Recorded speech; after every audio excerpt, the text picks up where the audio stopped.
All right, welcome into the rundown with Caleb and Casey. It's a Friday afternoon today, kind of a rare day for us to be doing it, but the schedule's kind of shook out this week to where Friday afternoon was really the only time that Casey and I could both make it work.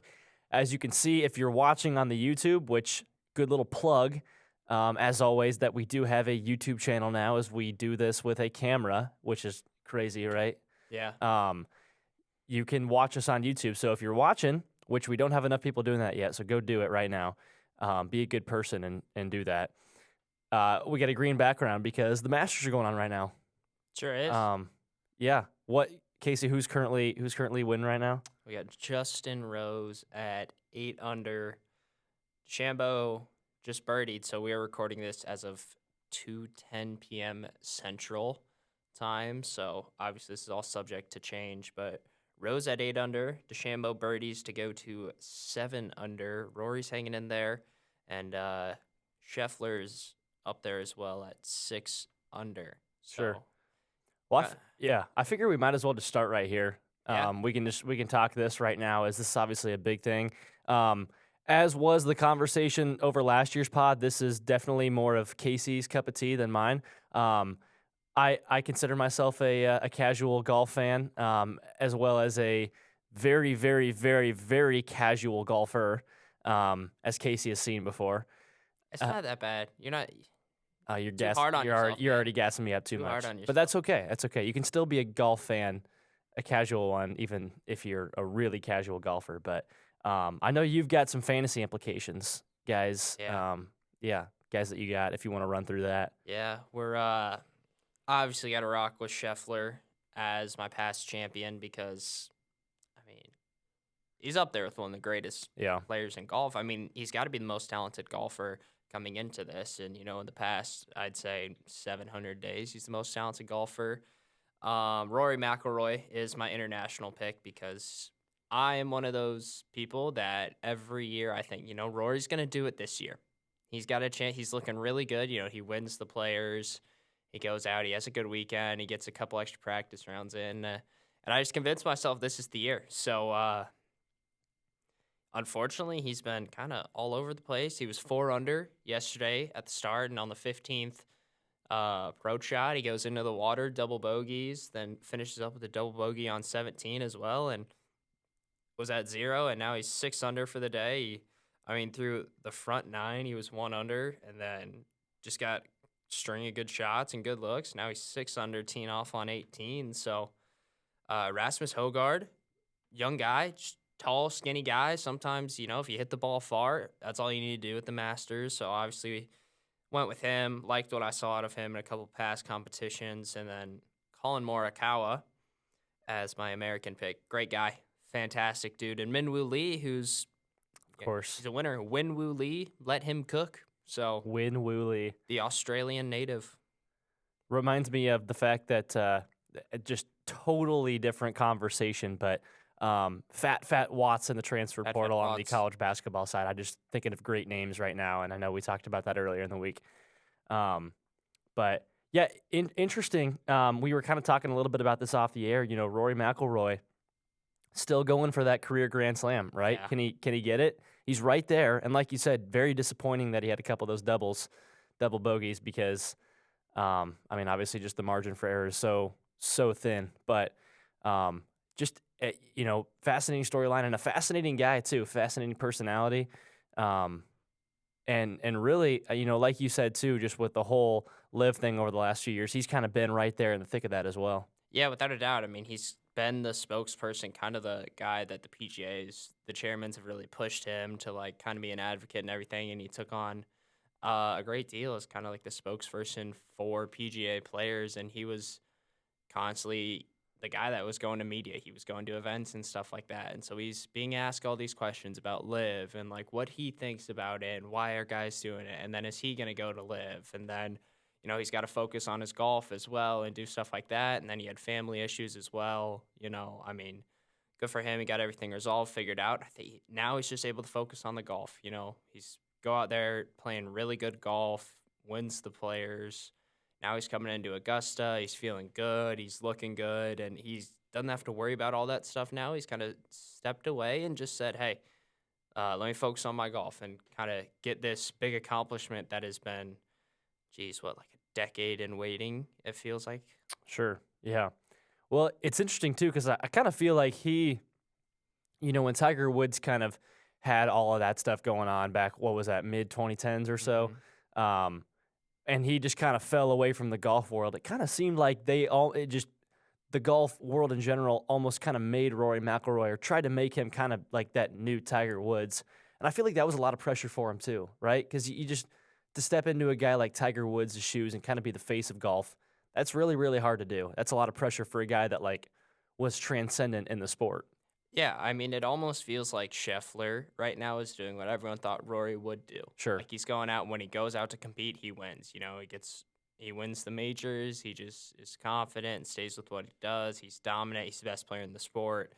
And Scheffler's going down that path, and Rory just unfortunately wasn't able to get that consistent with it. He Hmm. was maybe it was the pressure. Obviously, we won't know. We're not in his shoes, but I bet you there's a culmination of things like the pressure, going out there doing all this stuff. Like, I mean, he's been golfing since a young age. I mean, he has been in the thick of it and kind of in the public eye. I mean, I remember all the videos circulate of him when he's like not even 10 years old or something, chipping on like the morning shows and like into washing machines on the morning shows when he's a young kid. Like he's been kind of in the public eye and under the pressure of, I mean, the entire country of Ireland and Northern Ireland. Hmm. Yeah. Well, we obviously will be watching this all weekend. Any other thoughts, Casey? Anything else that you're looking out for? Obviously, you know, coming down to it here on day 2. Cut will happen here soon. But anything else that is noteworthy to you?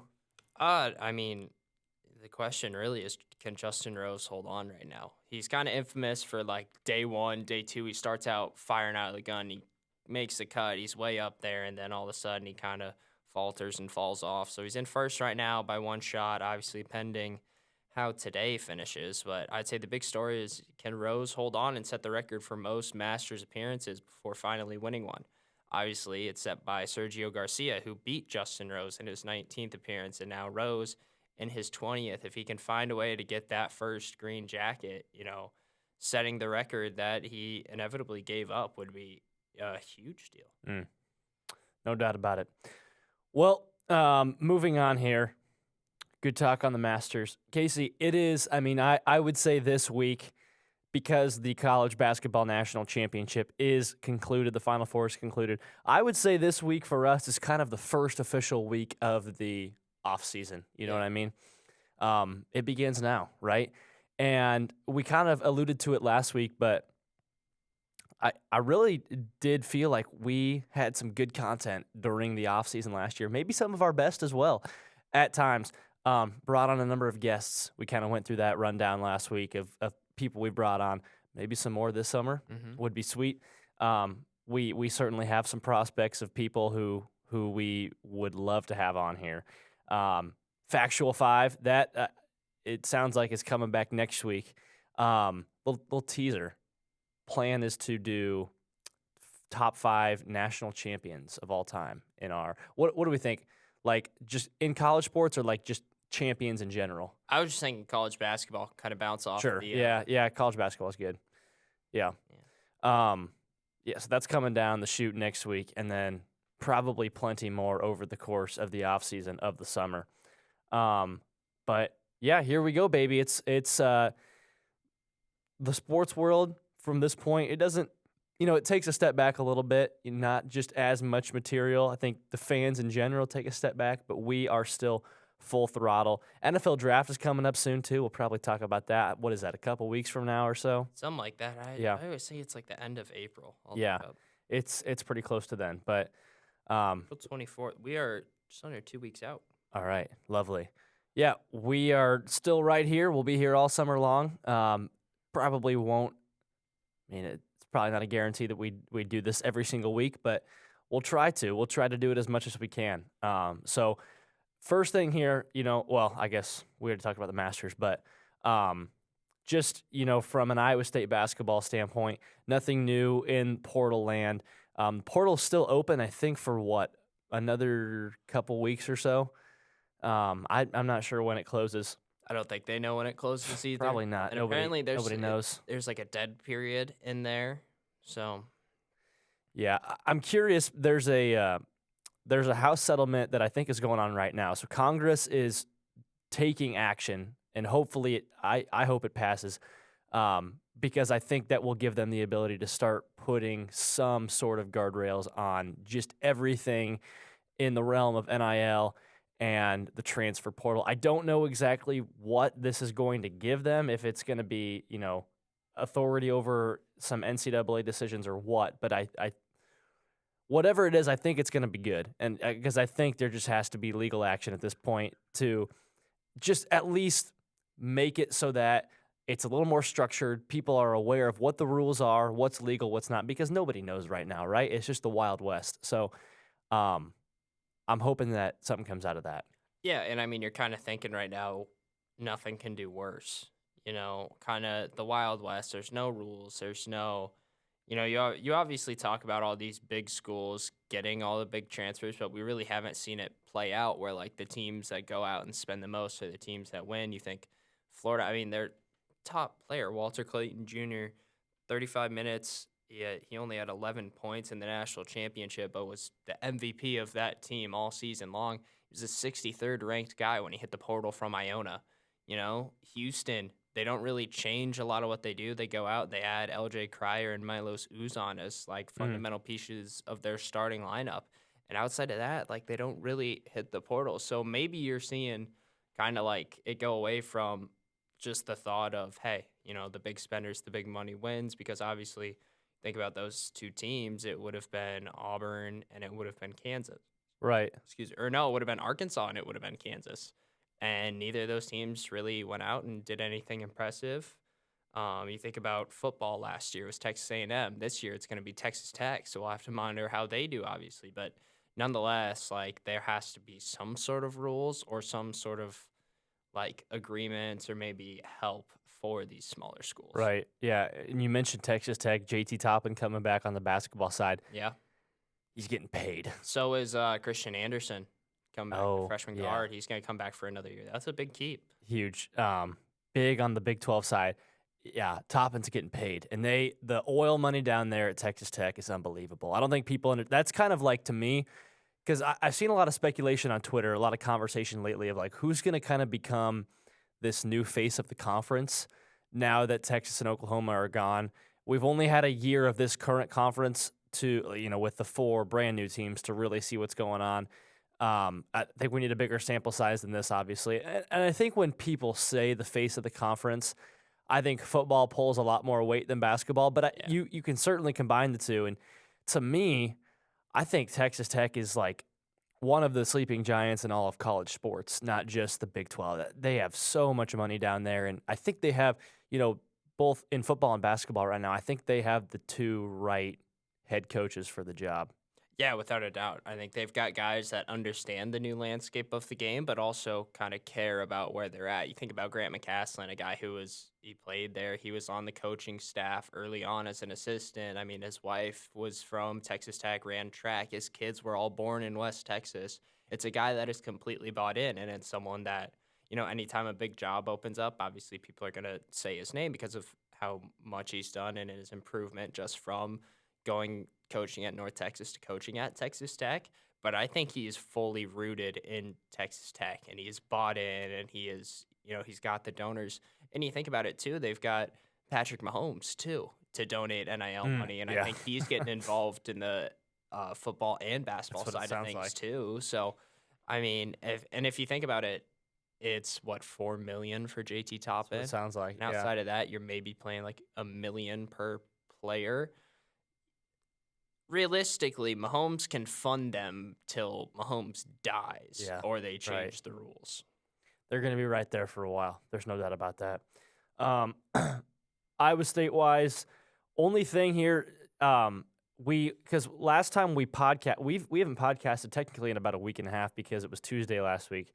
There was a lot of buzz over the weekend that Joshua Jefferson, I think it's pretty clear at this point he was being tampered with. Yeah. Like there was stuff going on. he was receiving pretty lucrative offers from other schools. I think the biggest one that it sounds like has been proven pretty accurate was LSU. It's sounding like in the realm of about $3 to $3.5 million is what they were offering him. And the thing is, like, the way it's kind of working, right, is Iowa State loses in the NCAA tournament, right? Yep. And he says post game, I'm coming back, right? Like he said, I'm 1,000% in, I'm coming back. Well, what happens then is teams keep on losing in the tournament. And so the more and more teams keep on like putting more focus on the portal and players out there. So the market just continues to increase. Like the value of these guys, especially a guy like Joshua Jefferson, a forward, there's not many guys like him who can kind of play that point forward role. So he's worth a lot of money. And so it's sounding like what was going on was schools were kind of coming into play here that maybe weren't exactly looking at him right away. And the other thing too, Casey, one of my biggest problems right now with just NIL and the transfer portal is these agents they're just running the entire operation, right? They have full control over everything because, obviously what do they want? They want the biggest commission. They want, Yeah. They're getting a percentage of these guys' quote unquote salaries. They want the biggest piece of the pie they can get. And so I'm sure what these guys are doing behind the scenes is they're just like, they're talking to one school, hey, this other school offered your guy X amount, you better offer them more. And they just keep on driving up both teams, and it's crazy. And I know Joshua has an agent, and so I don't think it's a crazy thing to say that was probably going on as well, where, the agent is working in his interest too. But Joshua Jefferson announces on Monday, or maybe it was Monday or Tuesday, that he's coming back. Kind of an interesting video he put out. I don't know if you watched it at all on Twitter. A little bit. With the Joker at the beginning. I think that he was going for the I'm a man of my word sort of thing, but I don't know. Any thoughts on that? LSU would have been a good place to land too, going hard in the portal. Dayton Thomas, point guard from UNLV, of course. They got out and they got Max McKinnon from Portland. They got some guy Markel Sutton from UNO as well. And they got Michael Nwoko from Mississippi State. So, it's a very talented team that has obviously been thrown a lot of money in. I almost want to say, they're a new ball school. Sure. They're portaling. They're using that SEC influence that they have. But, it's a new style of basketball where they're not really bringing in. Obviously, I think they have, a 4-star, a high 4-star recruit, if I can't remember off the top of my head. But they're playing that new ball school where instead of, you bring guys in and you try and develop them as much as you can, and then you maybe go get 1 or 2 pieces, they're going, all right, we're going to scrap what we had here. We're going to kind of reshuffle the cards in our deck, and we're going to see what we draw, and we're going to see how we can play it out when the flush comes, Yeah. Well, all that to say, I know I breathed a sigh of relief when he announced he was coming back because Saturday night, if you were on any of the forums on Twitter at all, it seemed very dire. People were just kind of chalking it up as another one of the Tyrese Hunter situations from a few years back. But it sounds like Iowa State was able to, give him an offer that was good enough. And obviously, he's been here for a year. He had a lot of success. I think he will really be one of the faces of this team next year. And I think he could be, an all Big 12 type of guy. Just with, what he was this year and then another season of hopefully some more development. So he's coming back. That's good. Nothing else, though, too prevalent right now in portal country. Price Sanford goes to Nebraska. Yeah. The entire Iowa basketball team is basically just Drake right now, which is kind of funny. Yeah. The Drake Hawkeyes. The Drake Hawkeyes, which, it's good for us as Iowa State. We're going to get a better game when they come, because they'll come here next year. They will. Yeah, that'll be fun. That'll be a fantastic game. The unfortunate thing is there's a little bit less hate for them. Yeah. I love McCollum. I love the guys that he had at Drake, and now they're over at Iowa. Yeah, Bennett Sturts too. Yeah, I can't like them because they're at Iowa, but I have for respect for them, especially as a coach and what they've done. I know and what you mean. I want to hate them. They're our rivals. It's I can't just be I don't like you anymore. Right. I liked you at Drake. I picked you to win a couple games, and now unfortunately you go to the wrong school, wear the wrong colors. Flory Badunga going back to Kansas. That's big news for you and your Jayhawks. Yeah. Big news, Alan Huss has Ooh, stepped away yes. from High Point. This one caught me by surprise. He's the head coach in waiting at Creighton under McDermott. Still waiting Wow. on what McDermott's going to do. I don't know if I assume he's kind of going to go retire. He's had a great career, and I mean, I was talking with Grandpa Dan, of course, and he was like, Sure. I don't know what he has left to do at Creighton. Right. You know? And then there's definitely some things like with the AD that people aren't really liking because the volleyball coach stepped down at Creighton. Yeah, that's right. Yeah, Kristen Booth. And yeah, and Cervais left 2 years ago, the baseball coach, and McDermott's kind of been out there that he doesn't love him, and some of the other coaches are saying that they don't really like this new AD. So, but I think it's a fantastic get for Creighton, obviously family friend, Alan Huss. So happy for you. But like he's a great guy. He's one of the best big coaches. I mean, he brought High Point to the NCAA tournament for the first time. One of your favorite teams this year. High on Point. High on Point was Casey's his bracket name. Congratulations, by the way, to Jake Euling, who won the rundown pool. Jake, I suppose that means we got to send you a shirt because we sent one to Trevor Perkins last year. So we'll get on that. You deserve it for your wealth of basketball knowledge. It was going to be my dad if Houston won. He was going to win it, and then Florida won, and Jake just snuck by for the victory. So congratulations to Jake. But shout out Jake Euling. Yeah. Get him on the next podcast and all of his extensive no doubt. He's basketball and swimming knowledge. He's back this summer for sure at some point. Yeah. Jake, whenever you want, you just let us know. Doors always open. But yeah, that's a huge. That Creighton one is huge. That's really interesting. And does that mean this is Greg's last year? Or does he have maybe 2 more in him? I would say 1 to 2. Yeah. Because it's so like it's a gray area right now because you don't know like what in waiting necessarily means. But you think I wouldn't say it's more than 2 years because I think to me, if it's more than 2 years, I mean, he's one of the guys that went to Huss and was like, hey, I want you to go out and I want you to go coach somewhere as a head coach and then I'll come back and we'll talk.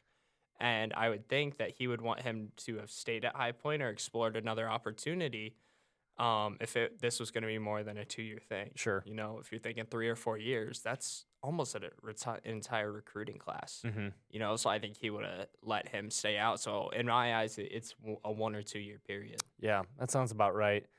And yeah, I mean, I always am. I'm a big like hire from within kind of guy. I think teams tend to have a lot of success doing that. I mean, you see what John Shire's doing at Duke, right? You just Coach K primed him for a while, bring him into the fold. I just think it tends to work out pretty well. Sometimes it doesn't. Sometimes it's an absolute failure, right? Yeah. He might be gone. That one is so interesting because, like, he went to a Final Four in went to the national championship in year 1, right? Yeah, but then almost missed the tournament this year. He went to the national championship as like a 7 seed too.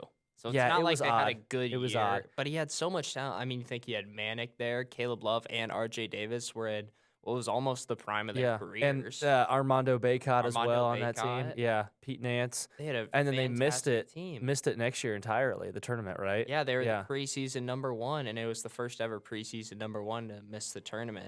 That's crazy. And then they were a 1 seed last year, but what did they lose in the Sweet 16 maybe? Yeah. So, yeah, it's been weird over there at North Carolina.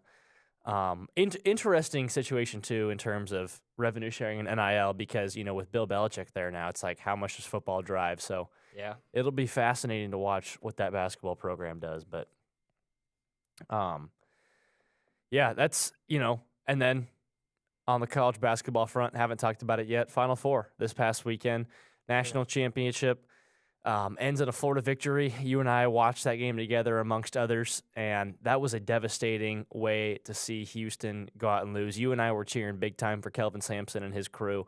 What a win in the Final Four to come back against Duke and win that the way they did. That was awesome.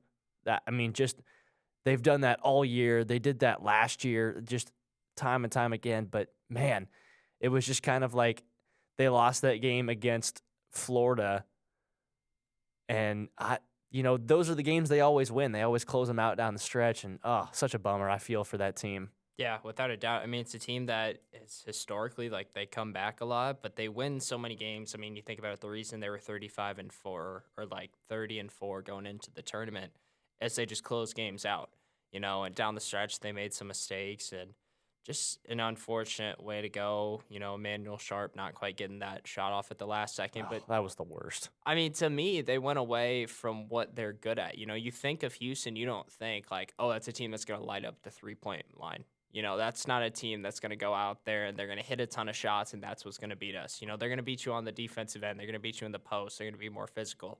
They did that the first half. The second half, the refs change up entirely. I'm not saying it just one way. I'm saying it for both sides. What was it 3 free throws attempted in the first half? And then in the second half, Yeah. both teams were basically in the double bonus with 10 minutes left. Like, hard for both teams to adjust like that. And then, you think after that, I thought that last play was going to get them downhill. I just assumed they were going to be looking to their posts, see what Roberts can do, because Tugler had fouled out, or like Javier Francis, or just get Uzon or get Cryer going downhill and maybe look to kick out to Uzon if it's not there, or Sharp, because Sharp hadn't shot the ball very well. But they kind of went away from that, and it was a team that was looking for a 3 when you didn't need it. Like, I get it if you're down 3, setting a pin down elevator. But when you're down 2 and you're one of the best teams in the nation at finding your post and being physical inside and getting offensive rebounds and putting them back up, I feel like, those big moments, the best teams, the teams that win, they don't shy away from who they are. That's how Houston got to where they were. I mean, think about the Purdue game. They go inside at the end of the game. They go get offensive rebounds, put it back up, get fouled. Their out-of-bounds play that won them the game was a Incredible layup look off a back screen, and it was like you spend your whole season looking inside, being physical, and when it matters most, you go away from that.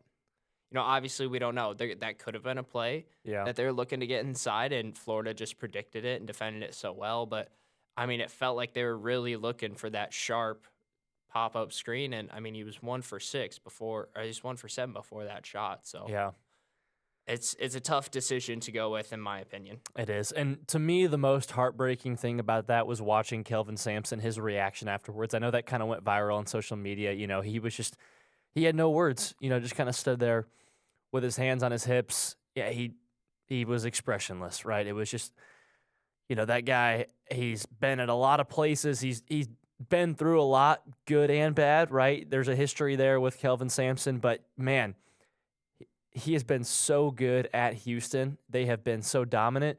And that he felt like, man, if there's one place I'm going to win a national championship at, it's here. It's with this team. And that's not to say he can't. I think he still certainly can. I mean, you look at what they were this year, what they're going to be next year.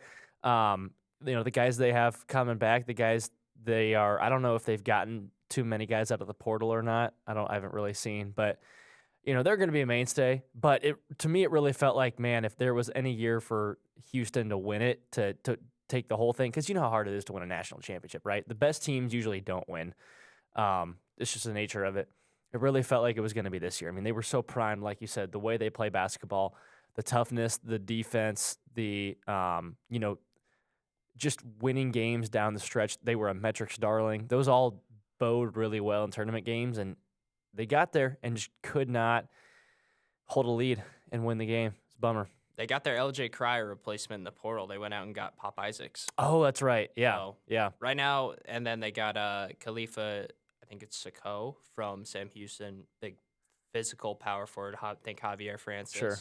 Guy that's going to score inside. So other than that, they did lose Terrence Arnault. He just announced he's entering the portal. But other than that, that's all the action they have. So, but they've had the least amount of time to really get into the portal and stuff like that. So we'll see what happens. And Pop Isaacs, I think he's a great player. He's a great pickup, coming off a very unfortunate leg injury.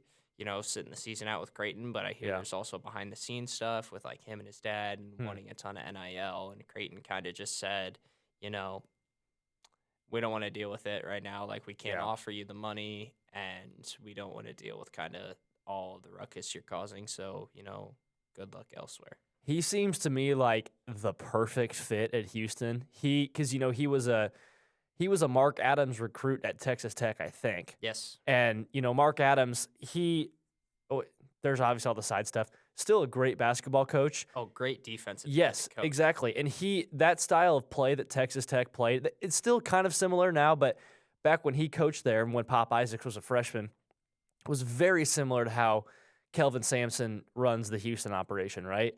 So I just feel, and he was so good when he was at Texas Tech. I just feel like he's going to fit into that system so well because he's already been in one very similar to that down in Lubbock. So yeah, watch out for Houston again next year. I mean, I thought he was going to be a shoo-in to go to Ole Miss, though, because obviously that's where Adams and Beard are. I heard early. See, those two are both there. I know, it's everything that both on and off the court stuff. Gosh, who knows? Maybe Todd Golden's next to go to Ole Miss. Yeah, they're gonna stack them. Anyway, yeah. That's about all I have on the Final Four. Anything else from you? No, that is all I had as well. Okay. Well, I don't really have a 3 for 3 today. I have a not 3 for 3, but I have no 3 for 3. What do you have on that front? Anything? Yeah. This is, as you can tell, those who are listening, this is a very less structured podcast than normal because again, it's the off season, so we're just it's a little more conversational than we typically are. But I'll let you go ahead here and whatever you got. I'm gonna end with my not 3 for 3 since that's what you have. So my number 3 is Chandler Simpson, currently at the Durham Bulls, which I believe is the AAA affiliate of the Rays. Gets a infield single on a ground ball base hit to the first baseman that was fielded cleanly. The speed, the athleticism you need to go do that is just absolutely insane. So shout out him. My number 2, Danny Orr robs his older brother Jacob of a hit with a diving catch at the wall in the Maryland versus UMBC game. Just absolutely fantastic stuff. Right after he's celebrating in the outfield, he's pointing at his older brother as he's walking back to the dugout. So it's good. Those are awesome things. And my number 1, I don't know if you heard about this. It was Lehman College versus Yeshiva. And going into the game, Lehman had a 99 game, Yeshiva had a 99 game losing streak, and Lehman had a 42 game losing streak. Yeshiva hadn't won since February 27th, 2022, and they played a doubleheader. Lehman would take the first one, extending the losing streak to 100. But Yeshiva University, after 100 straight, would win 7-6 and complete a huge 7th inning comeback to get their first win since 2022. Let's go. So both losing streaks are snapped. They're both right back to ground zero. So fantastic for them. Do you want to put your not 3 for 3? You want me to go first? I can throw mine in there. We talked about it a little bit off air already, but Nico Iamaleava is he's holding out right now in spring practice, looking for a bigger contract. It's just like, gosh, it's just again, we already talked about the portal and NIL and stuff right now. It's just a tiresome thing to me. It's like it's becoming effectively the NFL, right? That is such an NFL thing. We see that in the big leagues all the time, and whatever, he has the right to do it. It's totally his freedom to do so. He's not like a bad person for doing that, but it just annoys me. So you got it. My number 1, we head deep into the well from the Sky Sports Darts official page. Michael Van Gerwen. Sky Sports Darts? Mm-hmm. Boy, here we go. Michael Van Gerwen forced to withdraw from last week's Premier League darts meeting after sustaining a freak neck injury putting on a shirt. First reported by Vincent van der Voort. Wow. Yeah. Didn't put on a shirt? Now he some freak injury. He was putting on a shirt and I don't know, maybe he was just trying to get his head through and twisted it and strained his neck a little bit, but had to unfortunately withdraw from the tournament. My gosh. I can't make that stuff up, man. What's this guy's name? Michael Van Gerwen. He's good. He's Okay. I think he's one of the top 3 in darts right now. Wow. Kind of an older Sky guy. Sports darts, baby. Turn me up. Just I feel probably bad. one of the funniest injuries I've ever seen. It's gotta be up Up there. there with Cody Bellinger, was out for 2 games after getting food poisoning from Buffalo Wild Wings. That was last week one as of 'em. well. Yeah. Yeah, there's some other pretty crazy ones out there, but all right. Well, that's about all we got for today. The picks, by the way, no picks to make today. The picks will continue though through the summer. We'll cap them probably right around the time the summer ends. So we'll just have we'll have some baseball stuff, some other random one-offs here and there. We might pick College World Series, so that'll factor in. But we're still doing those whenever we can over the course of the off season. But that's it for us today. Thank you all for tuning in to the pod as always. Casey, anything else? That should be all. Hope for a great Masters Saturday and Sunday. Yeah, we'll report back next week and see if Casey is delighted and satisfied with the performance of his Fantasy Masters team. Hopefully, dude. Hopefully. All right, reminder, go follow us on Twitter. Subscribe to the YouTube channel if you want to see these beautiful green lights behind us in honor of the Masters. And we'll catch you guys next week.